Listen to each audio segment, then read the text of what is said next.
I was going to start this class by saying I sent an email yesterday and I don't know whether or not we're going to have in-person classes Monday, but that was superseded about an hour ago. We'll be remote on Monday. So I'm going to pre-record and post as if I was lecturing to you all right here with the same camera setup. So you will see Monday a video of what we are going to cover that just looks like this, hearing me talk. It'll be available sometime Monday. If I can get it done beforehand, I'll get it done beforehand. If it's easier to do it live then and do the recording like we were doing it on time, I will let you all know. Probably think it'll be easier for me to do a pre-recorded setup. But that way you'll have this as if we were here. Meanwhile, I want to continue figuring out what the hell is going on with my conditional statement. I need an example of an if-then statement to see if I can figure out what should go there. I have the distinct feeling that if I make both of these true, I have a problem. I'm sorry, if I make both of them false, I have a problem. Because then this is exactly the same table we had for and. Why would I give two different things, two different labels to the same idea? So give me an example of an if-then statement. It is raining. I will not get it. Okay.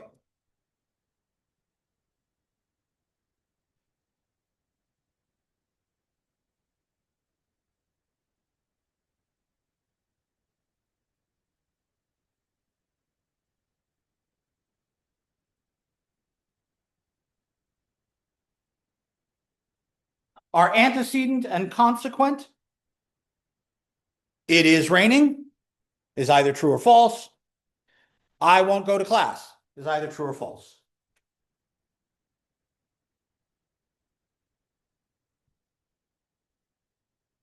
So I'm going to just try and examine this against the first two lines. If it is actually raining outside and I stay home, I've done what that sentence says. That's this first option right here. If it is raining, goes that way, and I slog my butt through the rain to get here, then this is a lie.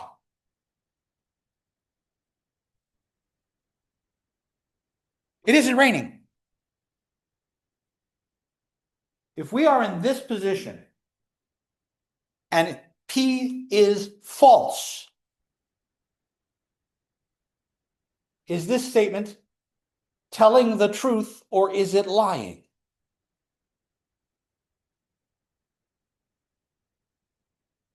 It's telling the truth. The fact that it isn't raining means this isn't not applicable. If it were raining, then I could decide whether or not to go to class, but it's not raining. Am I telling the truth or lying there? This is actually a valid idea. So I'm going to actually say that both of these, regardless of whether I go to class or not, the fact that it wasn't raining, this contract is still good. It just isn't in effect because I look outside and I don't see rain. That makes a very substantial difference. So I actually think the appropriate way to think of this is if my antecedent is false, if P, the if part, is false, it doesn't matter whether I do Q or not. The sentence is still true.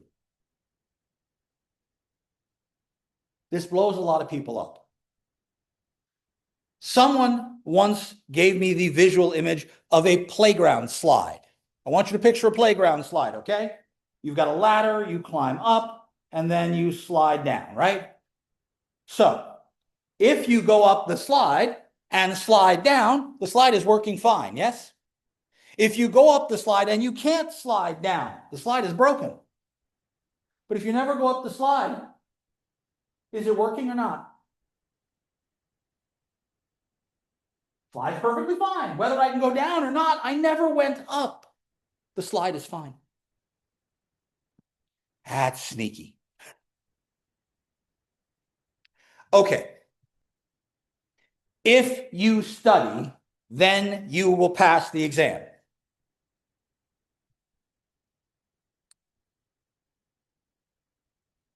I decide I'm going to kick back all week.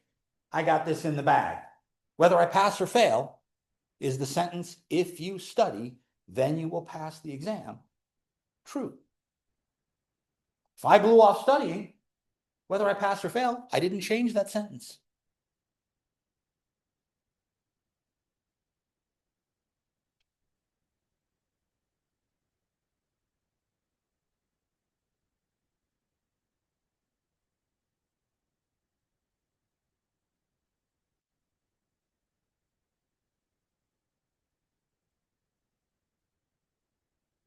However, English is a weird language. And so some of the things we do in English rearrange this conditional statement into other forms.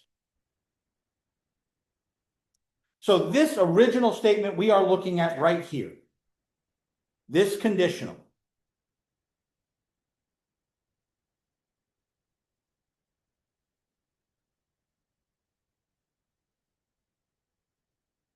I could rearrange the pieces. If you pass the exam, then you studied, right? So let's think about that sentence. If you pass the exam, then you studied, reverses the positions of these two. I put the if on passing rather than on studying. This is called a converse statement.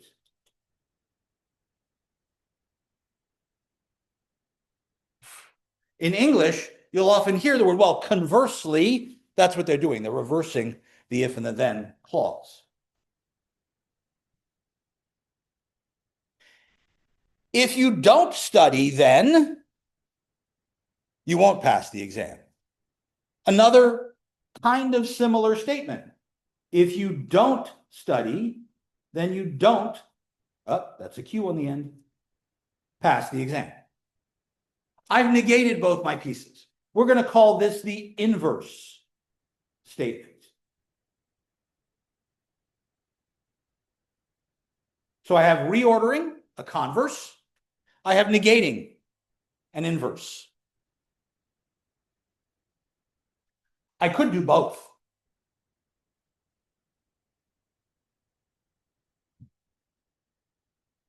If you don't pass the exam, then you must not have studied.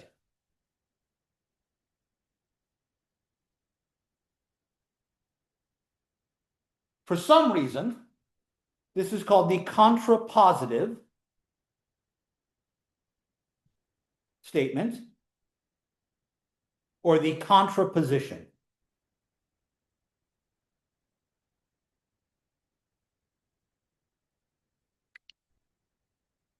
So now I got a question for you. I have 4 different sentences. If you study, then you will pass the exam. If you pass the exam, then you studied. If you don't study, then you don't pass the exam. If you didn't pass the exam, then you must not have studied. Out of those 4, which of them mean the same things?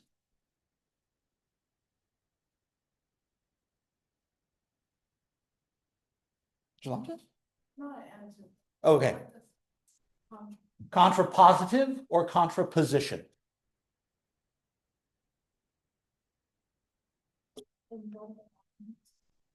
Oh, if they all mean the same thing, then they should all give me the same results in a truth table.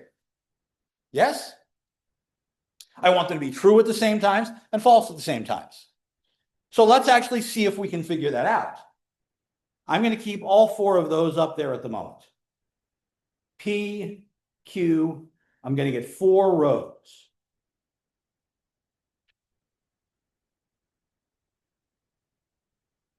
Now, we already worked out for the original statement. We should have 1 false where the if part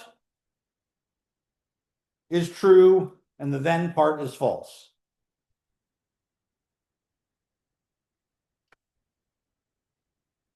Let's look at the converse.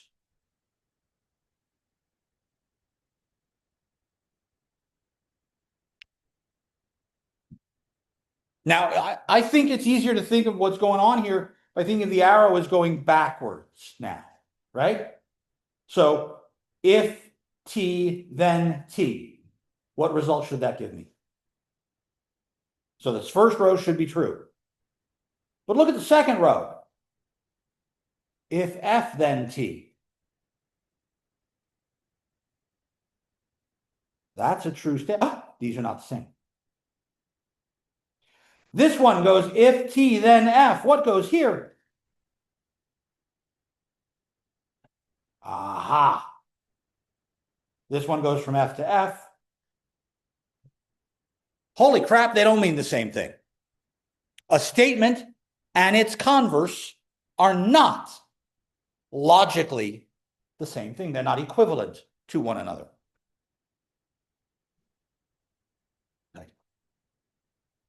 Oh boy. Okay. What were the other two? The inverse and the contrapositive. They need the not P and the not Q, right? So I'm going to make another couple of columns. So I can build the inverse and I can build the contrapositive. Fortunately, I know how to fill in columns 5 and 6 fairly easily. How do I fill in these two columns? Evan? Just put T to F. Go all the way back here and flip them.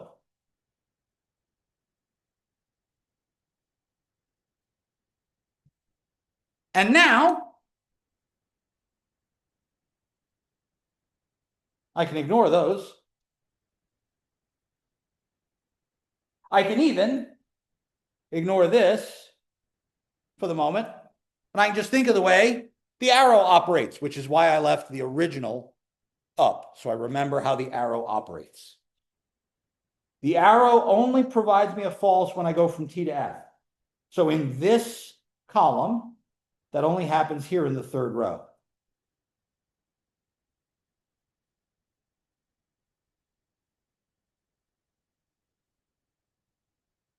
True arrow false gives me false. Everything else gives me a true. Hey, wait a second. Those match.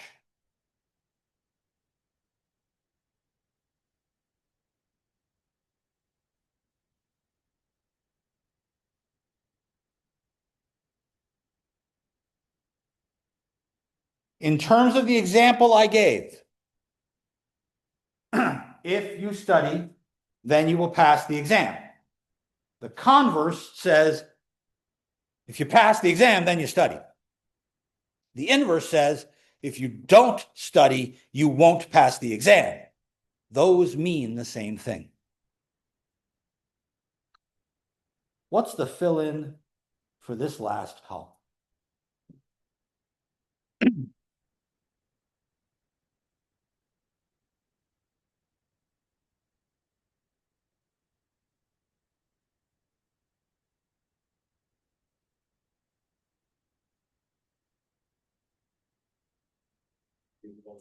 It is. Which means those match. If you study, then you will pass the exam. If you didn't pass the exam, you didn't study. Those mean the same thing. They are logically equivalent propositions or propositional expressions.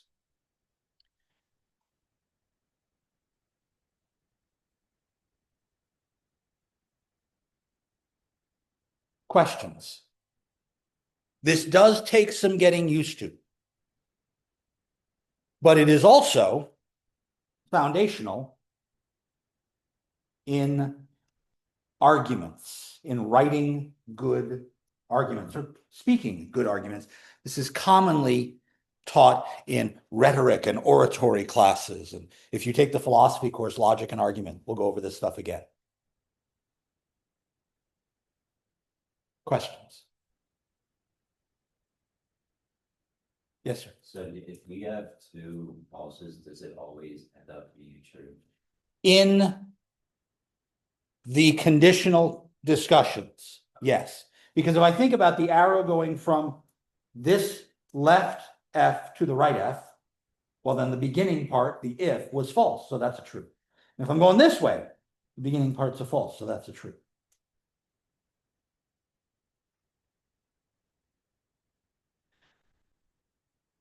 More questions?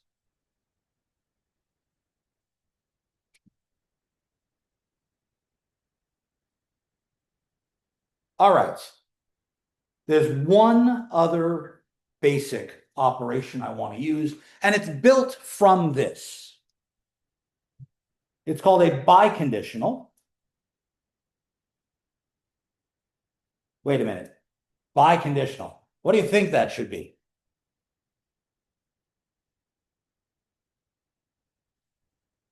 The prefix bi means two. It's two conditionals. We're going to write a two-headed arrow. Now, here's the best part. That symbol means exactly what you think it means. It means the arrow goes from P to Q and from Q to P.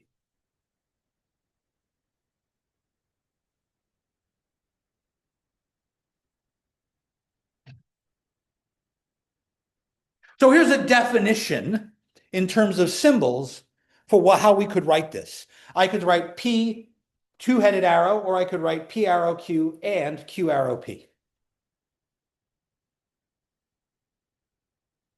Somebody 2,300 years ago, well, probably more recent when they started writing all these crazy symbols, decided that an equal sign wasn't the right thing to use in logic. I hate this. But I called these equivalent propositions, right? Not equal propositions. So they use a three-line equal sign to mean equivalent to.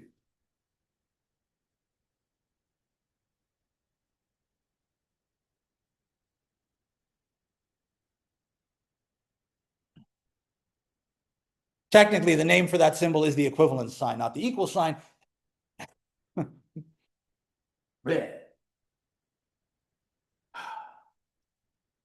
I read this one, if P, then Q. I read this one, if Q, then P. I pointed you at a table in the textbook on page 7-ish. Somebody pull that sucker up. I asked you to put marks in your books, on your PDF files. Let's go back and look at that table. Because there are other ways to read the if-then.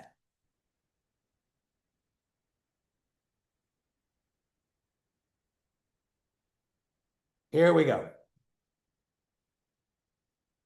If I have an arrow going from P to Q, I can read that as P only if Q. This piece right here is P only if Q.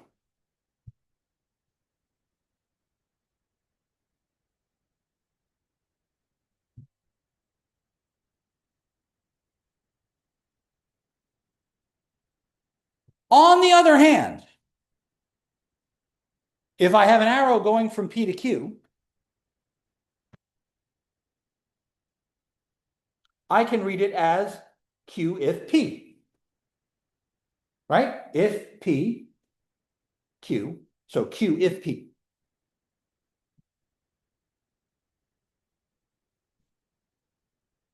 I want to use that sentence now here. The if part is the Q.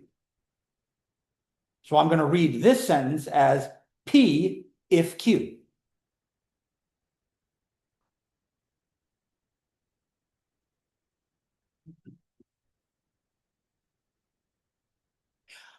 I just figured out how to read this. To read that two-headed arrow, I'm going to say P if and only if Q.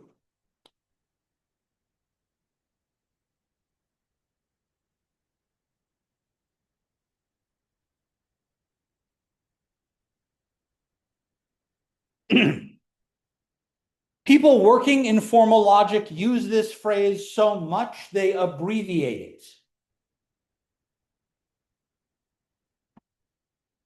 IFF. If. Okay. What's the truth table for this going to look like? Well, I could build it out of this if I really wanted to. I think I want to build it a lot quicker, quote unquote.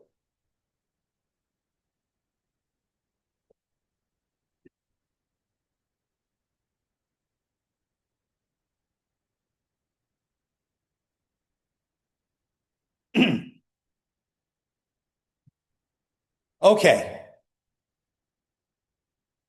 Think about the arrows. In the top line, the arrow this way gives me a true, yes? The arrow this way gives me a true. When I and true is true.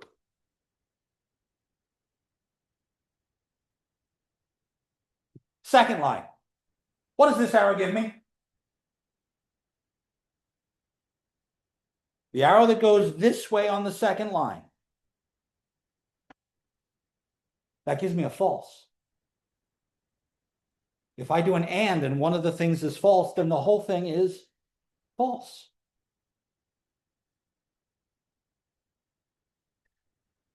What's the result on the third line? The arrow going this way is fine.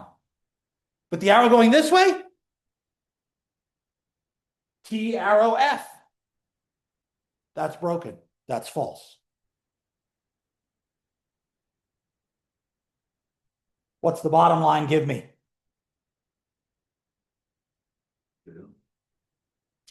If I start the if part being false, that's fine. I start the if part being false, that's fine. P, if and only if Q, means P and Q have the same truth values. They're going to give you the same result both ways. You can get on the flight if and only if you bought a ticket.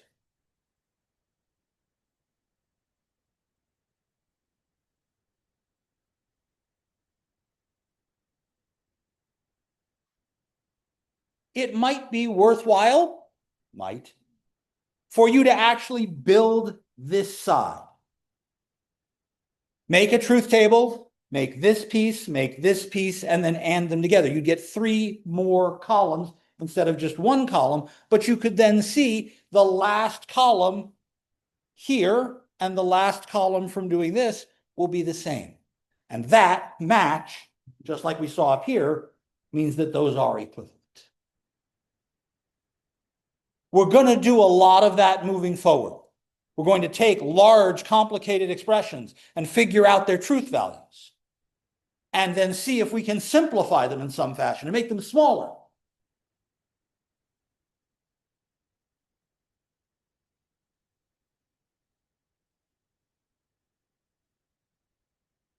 Questions? Yes, ma'am.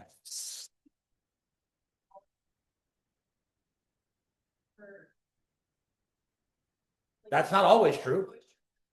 It's true when they're the same. Notice that each of our 5 basic operations can now be turned into a sentence. And is true when both are true. Or is false when both are false.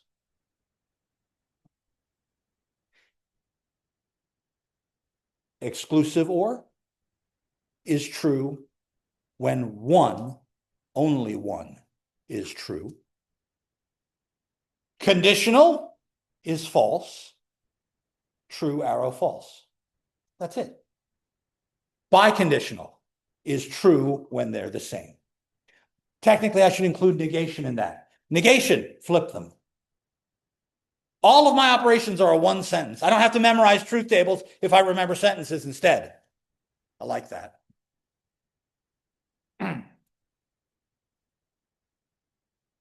Questions? Keep asking.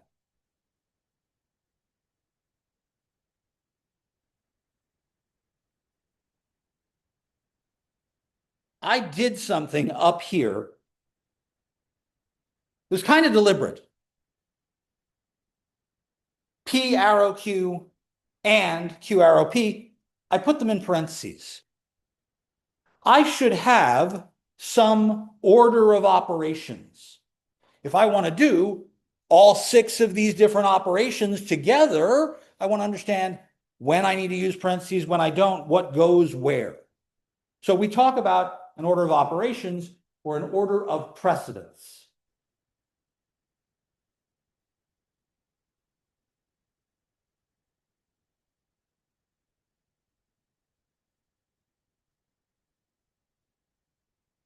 This is particularly useful from a coding perspective, because when we think about computer code, I want to know what the computer, the stupid robot's going to do something. What's it going to do first? And it's going to do exactly what I tell it to.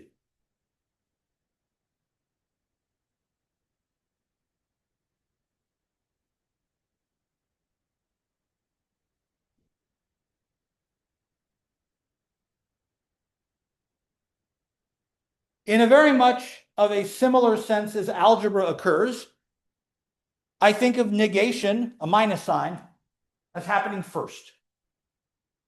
I think of and or on an equal footing, working from left to right. Why left to right? Because that's the way we write in English. I suppose if these had been discovered and really codified by Chinese mathematicians, we might be talking about going from top to bottom. Or Arabic mathematicians then would go from right to left.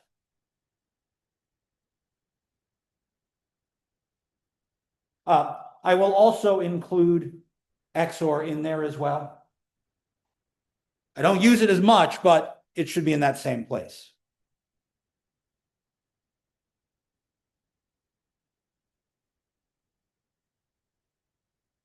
Now, some books will split up and or, and will tell you that and goes before or.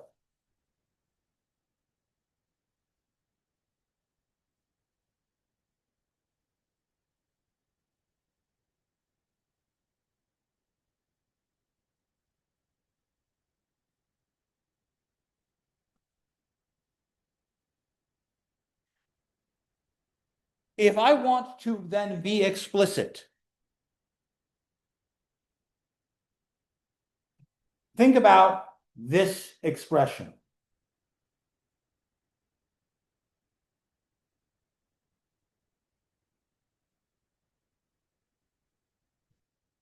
What does the not apply to? And only to P. It applies to P alone, because I do it before I do the and. So this is equivalent to this. If I want the not to apply to everything, what should I do?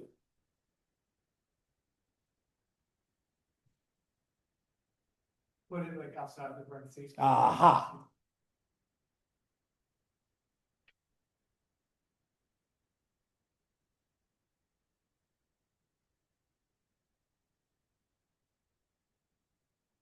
So when I start to look at larger expressions involving more operations and potentially even more variables,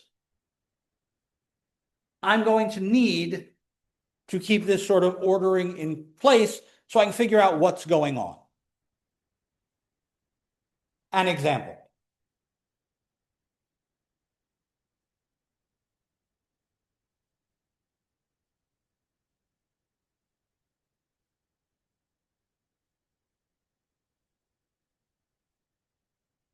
Yes, I know I have 3 propositional variables. That means I'm going to have to change my table.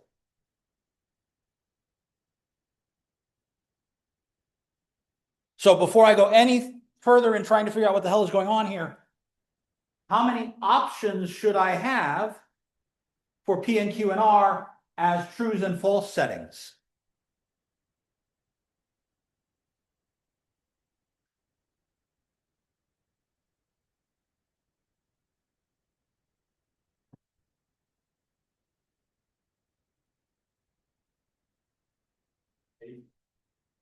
I'm going to take that entire table that we were using, true, true, true, false, false, true, false, false.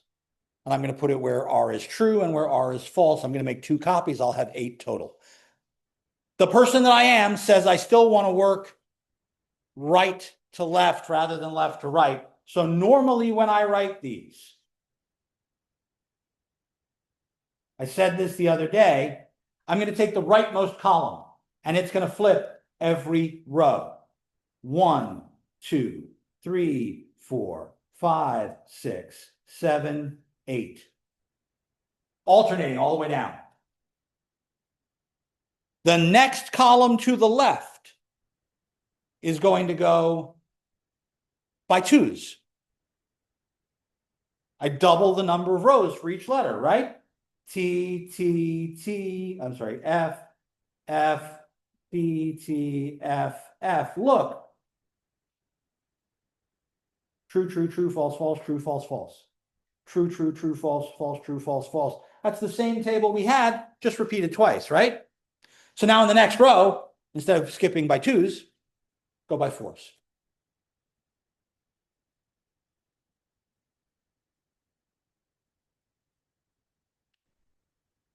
And there are all 8 possible options for those 3 propositional variables. Anybody play brass? The only trumpet player in the room. Trumpets have 3 valves. There are 8 different fingering positions to match these. Which valves are up? Which valves are down? All true. 1 down, 2 down, 3 down. 1, 2, 1, 3, 1, 2, 3, and all of them. 8 different options. Now I can build this expression using the rules I already know. Just like in algebra, start inside the parentheses. So the thing I'm going to start with first is Q arrow R.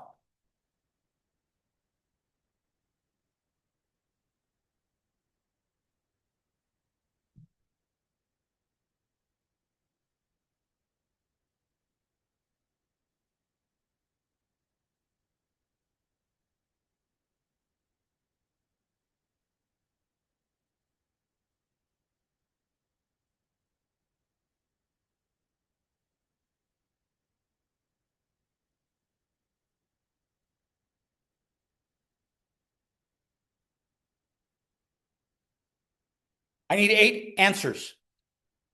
But since this is only about Q and R, I can ignore that.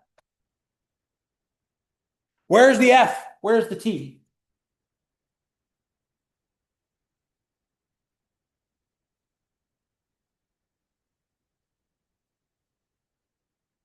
As you can tell by my crappy handwriting, it is very important for you to clearly indicate which is an F and which is a T.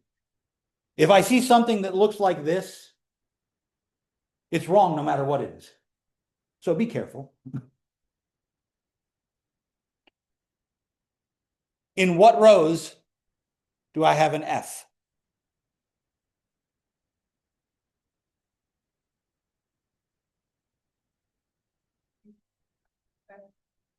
The second row. There'll be one here, and there'll be one here.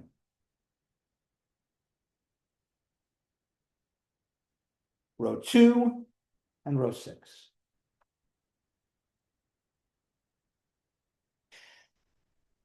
I also now need to try and build this next piece, right?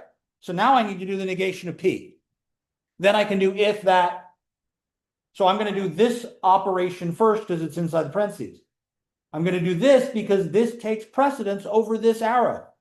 There's no parentheses, but this is higher up the precedence chain. So I have to do not P before I can do the last if then. Fortunately, not P is simple. Just flip the bit.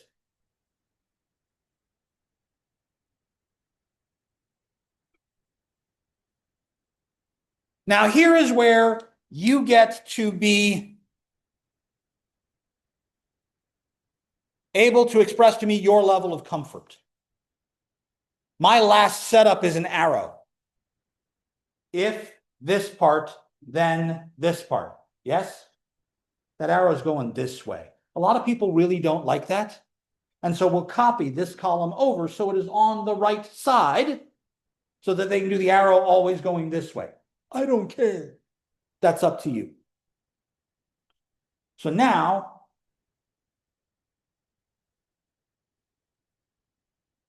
let's do this part. The if statement, the antecedent, is false in all four of those first rows. So what's the value in this column for all four of those first rows? It's a true. Now, for the next four rows, the if part is true. The only place I get a false is when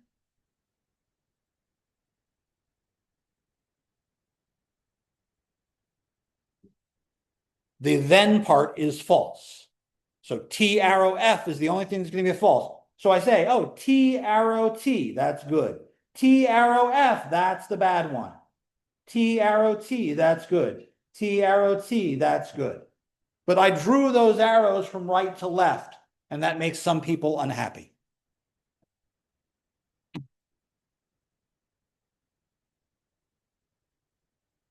This tells me that there's only one combination of trues and falses that is going to make this statement false.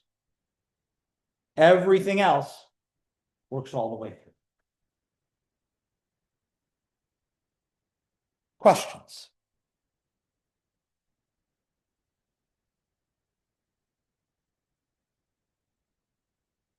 Yes, sir.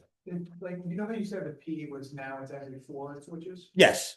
If you did a fourth, would it be every 8 switches? Yep.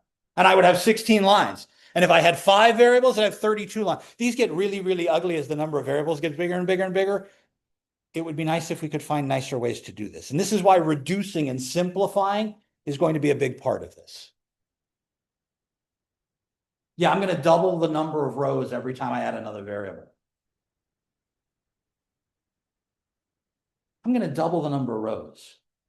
I'm thinking in powers of 2. Okay, computer science people.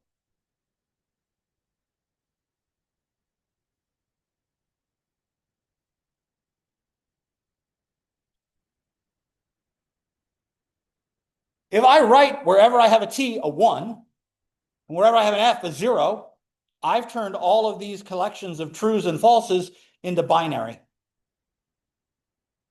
And then these operations are called binary operations, not for the number of arguments they have, but arguments on binary things.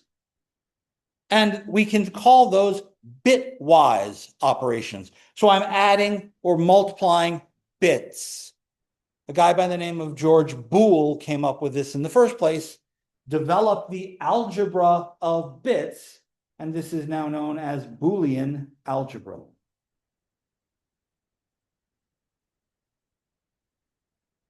My favorite application of doing this in binary is that I can then think of that as voltage. Voltage? Yeah, a low voltage means no power is going. A high voltage means power is going. If power is there, I'll call that a 1. If power is not there, I'll call it a 0. If I use a little bitty magnet to flip open an electric gate that allows power to go through, then I can store a 1 in that little magnetic spot.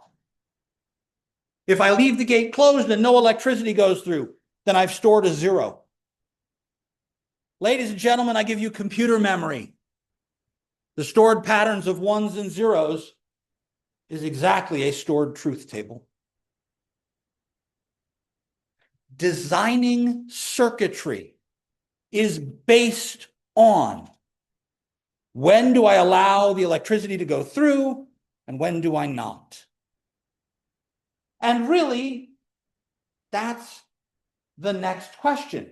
I can do all this. Why would I do this? What fun is there in torturing you with truth tables? Am I just doing this because I'm a sadistic bastard? Well, yes, but also there needs to be a reason for this. And really, those reasons come down to understanding what's going on in a sentence, whether that sentence is written for a human being or for a piece of technology. I want to, as best I can, strip out the convoluted, loaded, bizarre commentary and connotation that goes with words in English to understand what happens in a sentence.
I do hope that each of you plans to graduate.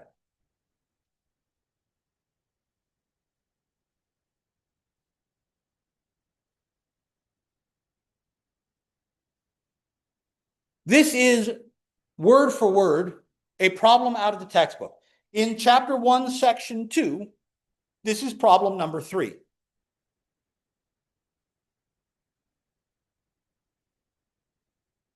It appears on page 23.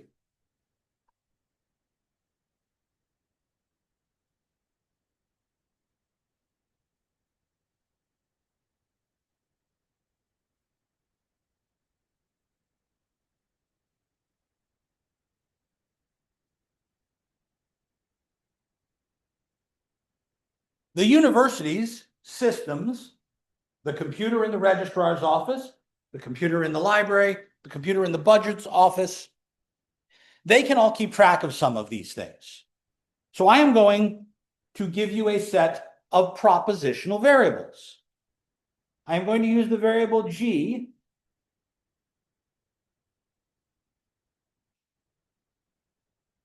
to represent the proposition, you can graduate. That's either a true statement or a false statement.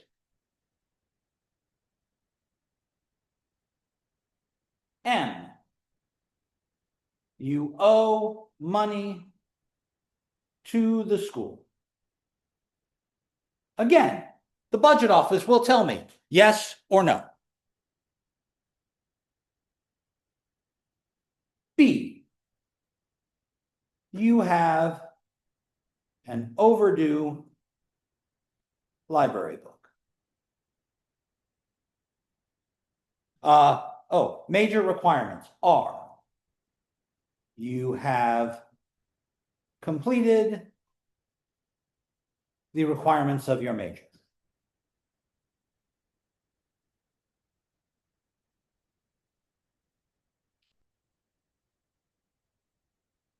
Now, if I were actually doing this for Seton Hill, there would be a number of other conditions here. Things like you have completed the liberal arts curriculum. Things like you have reached 120 credits minimum. Things like you have a 2.0 GPA in the liberal arts curriculum or better. You have a 2.0 GPA or better in your major and a 2.0 GPA or better overall. So there are a lot more conditions.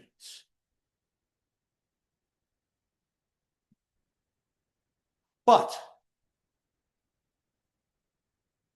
I want to take this sentence and write it as a propositional expression in nothing but these symbols and the operation symbols we used earlier. So let's start by looking at the words that aren't propositional variables. As I start working my way through this sentence, the first thing I see that is not part of one of these sentences is this phrase.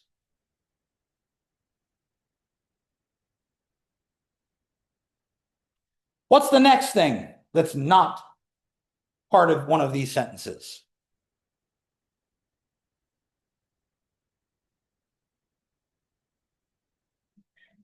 There are two ands.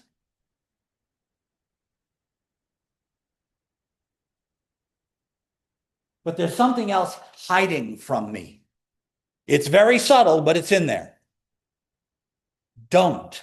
You'll notice this says you owe money. You have. These say don't. So I need to keep track of all of that.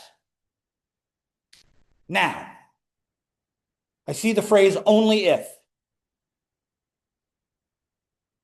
We wrote something down earlier with an only if. What does that translate as? What symbol?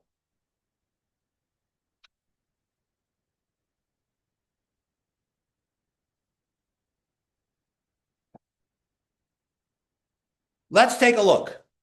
The arrow on both sides is read if and only if. But it was in that exact discussion where I wrote down the only if.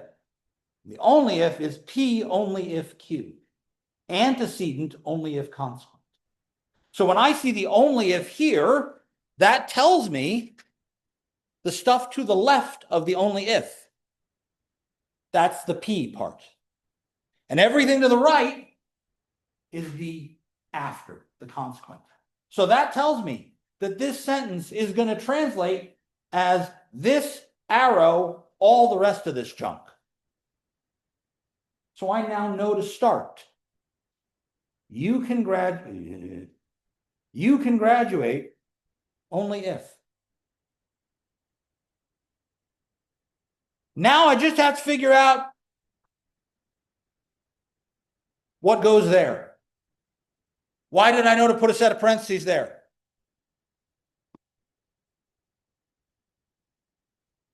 Because it's like relying on the graduating.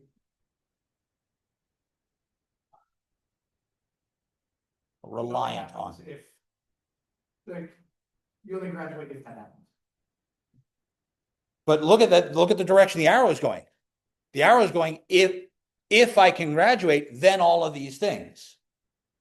Right? If I can graduate, then this must be true. And it's all of those things, right? So it's actually not that it relies on, it's a consequence of being able to graduate.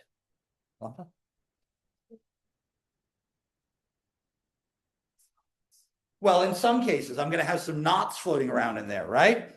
And I'm going to have to and all those things together. And based on my order of operations and stuff, I just think it's safer to put all of that in parentheses so I don't lose track of what comes before what. So the very next sentence, you have completed the requirements of your major. If I compare that to what's down here, that's actually verbatim are. So I can put that in as are.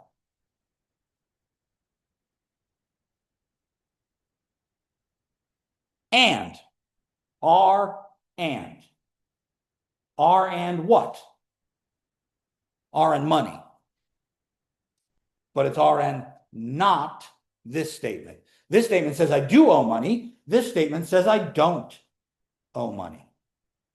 I don't need to put parentheses there because the not comes before and in my order of operations. You don't owe money. And what's next? Not, B. No overdue library books.